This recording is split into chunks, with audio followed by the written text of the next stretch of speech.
Hey guys, so if you follow me on Instagram or Facebook, you know that I currently have Bell's palsy and I'm about 7 weeks into it. So I just wanted to make a video talking about what it is and kind of what it's like going through it postpartum. And side note, if you hear a noise, it's Mila. She's right here sitting in the mom room next to me, and so sorry if that's annoying. But anyway, so Bell's palsy is a facial paralysis, usually just on one side. So right now I can't move anything on this side of the face when I smile. It's just one-sided. And everything kind of pulls over here, and then like my lip droops over here. It's not as bad as it was, but and my eye droops, and I can't really close it all the way, and you can tell it kind of rolls back. So anyway, it's a really weird thing because no one really knows like the exact cause of it or a timeline or treatments of it. It's kind of just a little guessing game. But from what I've learned, it can be caused by like viruses that you have, like when you have the cold or a flu, or after trauma, or like when you go from hot to cold weather, or opposite. So basically what happens is your facial nerve is damaged, more specifically your 7th cranial nerve, and that one runs from behind your neck, behind your ear, from your neck, behind your ear, and kind of through these main sections, and it controls your facial expression. So when that's damaged, you just kind of lose all facial expression. And when it comes down to a timeline of how long it lasts, there's not really an answer either. It can go from days to weeks to 6 months, and in some rare cases that I've read about, some people have never recovered from it. I'm praying that that's not me, because I can't imagine how hard that would be. And the treatment, there's not just one treatment that works. There's been different things that work for different people. So that makes it tricky, because I've definitely tried a lot, and I'll get more into that a little bit later. But in my case, my doctor believes that labor is what caused my Bell's palsy. As beautiful of a thing that labor is, it's also considered trauma sometimes. And I was induced, and I was there for 24 hours before I even had Mila. So it was kind of a high stress situation, and afterwards was a little bit rough. And he said when you experience something like that, your nerves don't always go right back to normal. And mine happened about 4 days after I had Mila. I remember I was doing my makeup. We had to go to Odessa for a doctor's appointment, and I noticed my eyebrows were really uneven, which is actually a lot better now, but they were really just, one was way higher than the other. And eyebrows are already tricky to even get to look the same. And I remember I kept drawing them up, and I was like, why are they so off? But it was just like, whatever, and I just went with it. And that night we went over to my parents' house and for dinner, and I remember thinking, like, I don't know why my food just doesn't have taste to it. Like, I can't taste anything. My tongue felt kind of numb, but I didn't really think much of it. And a little bit later, my mom made a comment about my eyebrows, and she was like, your eyebrows are really uneven. And I just kind of laughed it off, because I was like, Mom, I just drew them that way, so it was just a bad makeup job today. And she thought it was so funny. And my dad said, did you say you couldn't taste your food a while ago? And I said, yeah, I don't know why though. And he said, well, I noticed your lip is like a little bit droopy too. That's kind of when I was thinking that was kind of weird. And my mom suddenly remembers that she experienced Bell's palsy before. She's actually had it 3 times, and that's another thing, it can be genetic. And she couldn't remember what it was called, but she said, oh gosh, I hope you're not getting to where your face is paralyzed. So she started Googling, which is probably the worst thing you can do, and Bell's palsy pops up, and that's when I kind of started freaking out, because I kind of had every symptom of it. And I remember Caleb was kind of like, no, just relax. It's not anything, just go to sleep and you'll wake up and it'll be gone. Well, it was complete opposite. I woke up and half my face just couldn't move. And so it was pretty scary because I just didn't know what to do. And I called my OB, and that's when he explained everything about labor possibly causing it. And it's actually pretty common for pregnant women and during your first week postpartum. And so he prescribed steroids and some antiviral medicine that I would take for a week, which that was kind of tricky because I was breastfeeding.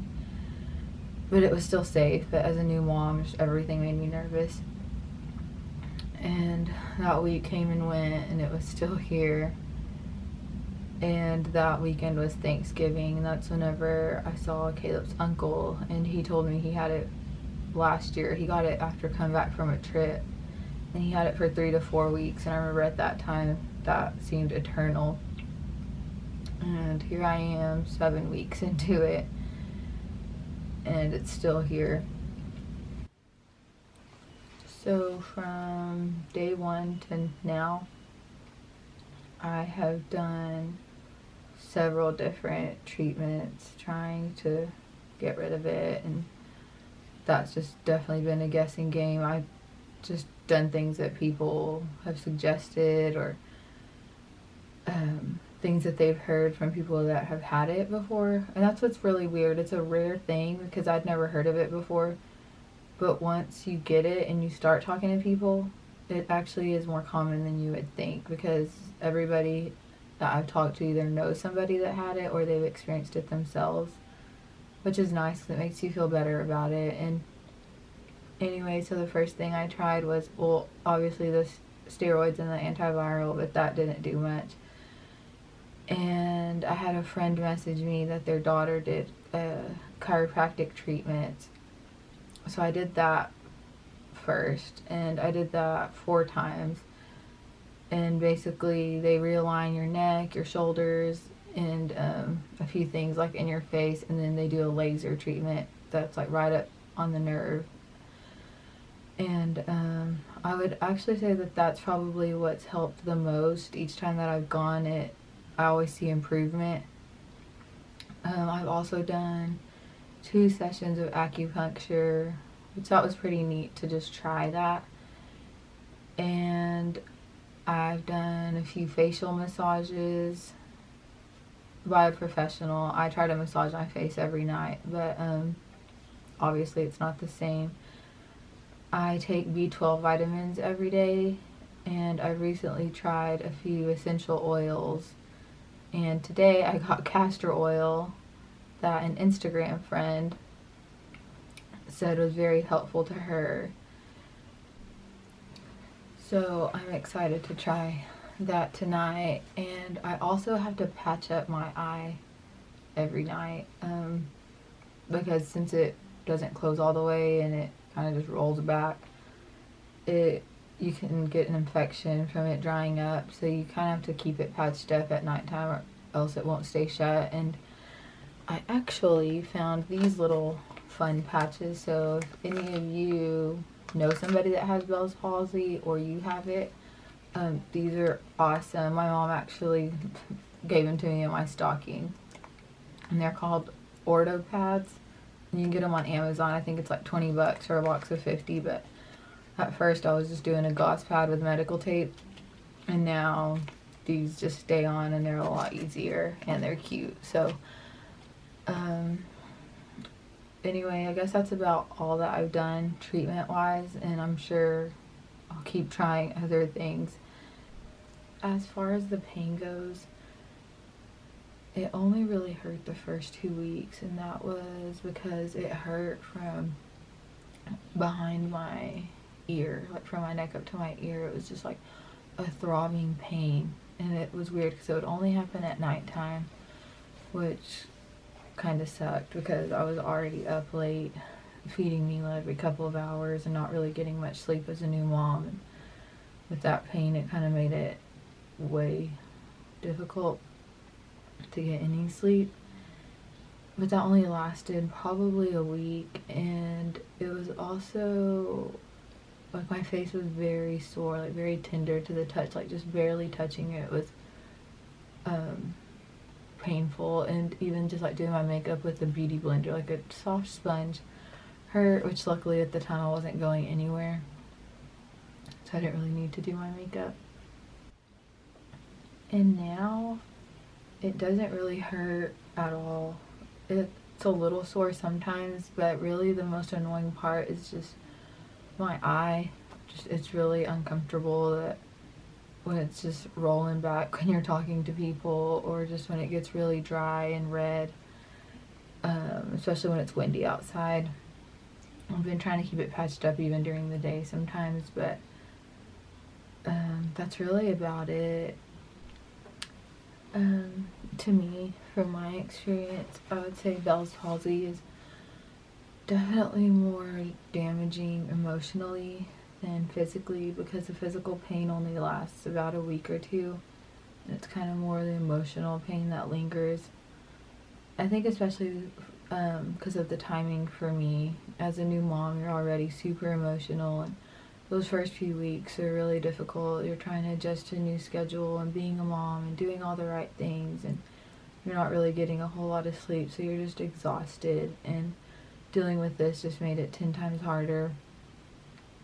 And especially for me, I was really wanting to nurse, and that's already kind of a difficult thing. And for about, after the second week until about 2 weeks ago, my lips wouldn't even touch, so they were kind of just stuck like that for a while, and made it hard to eat or drink anything, because if I drank water it would just dribble out. Or eating, I mean, I couldn't really chew with my mouth closed, and so I was only eating about once a day, drinking 1 bottle of water a day, so that messed with my supply. And so I had to start supplementing with formula, and you know, she gets older. I mean, she's only a month and a half, almost 2 months, but she's wanting more and more to fill her up, and so that's been difficult trying to catch up. And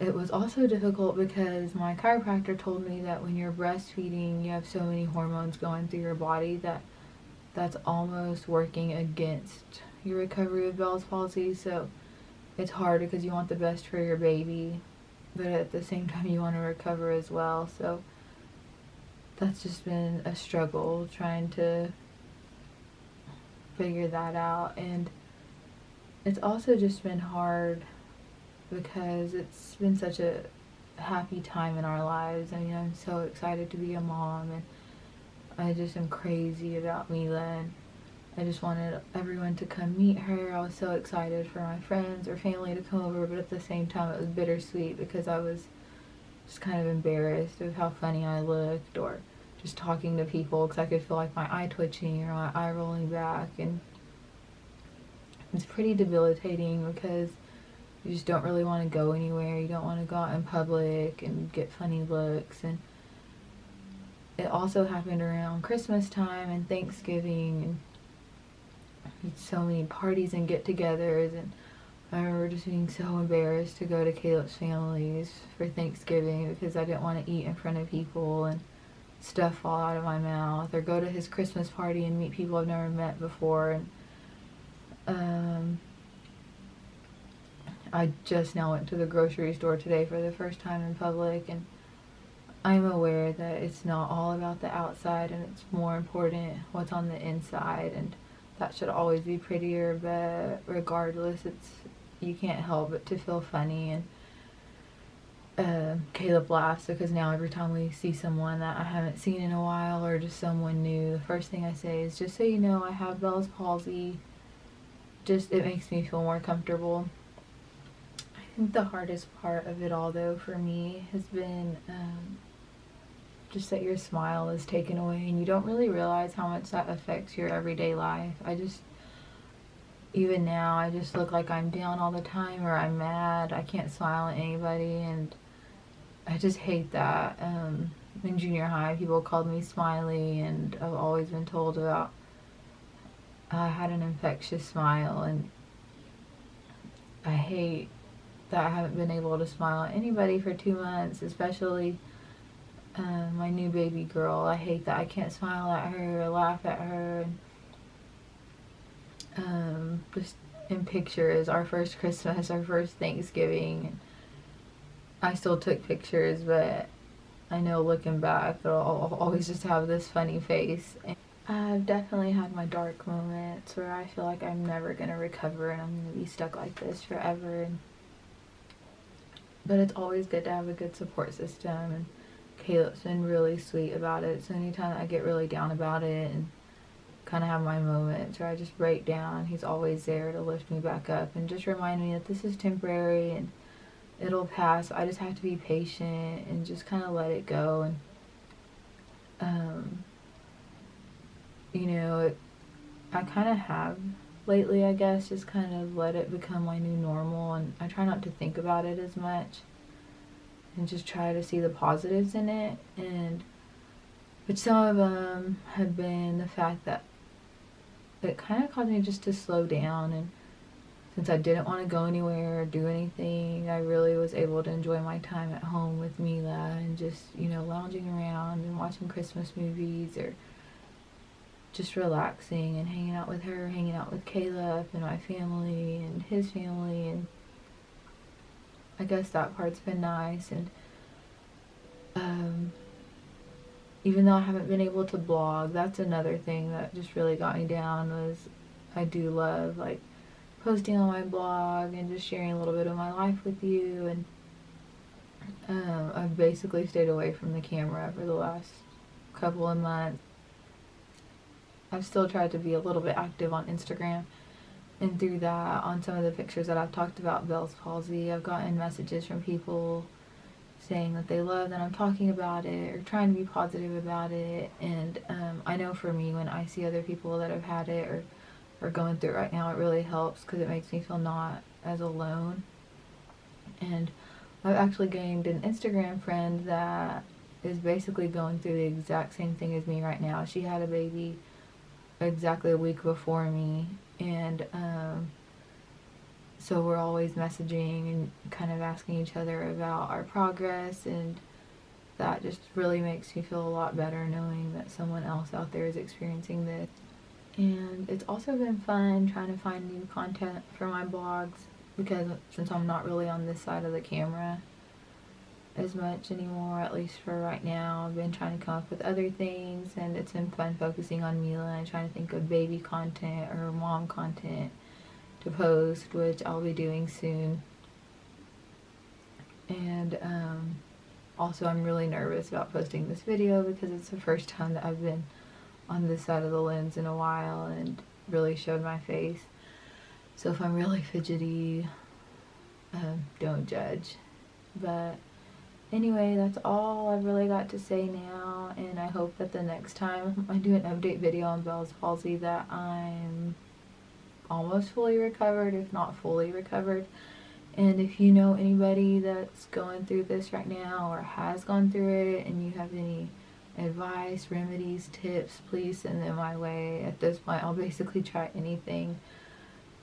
Also, since I am posting this on YouTube and you don't already follow me, my Instagram is at gladys.warden and my blog is Steel Toes and Stilettos.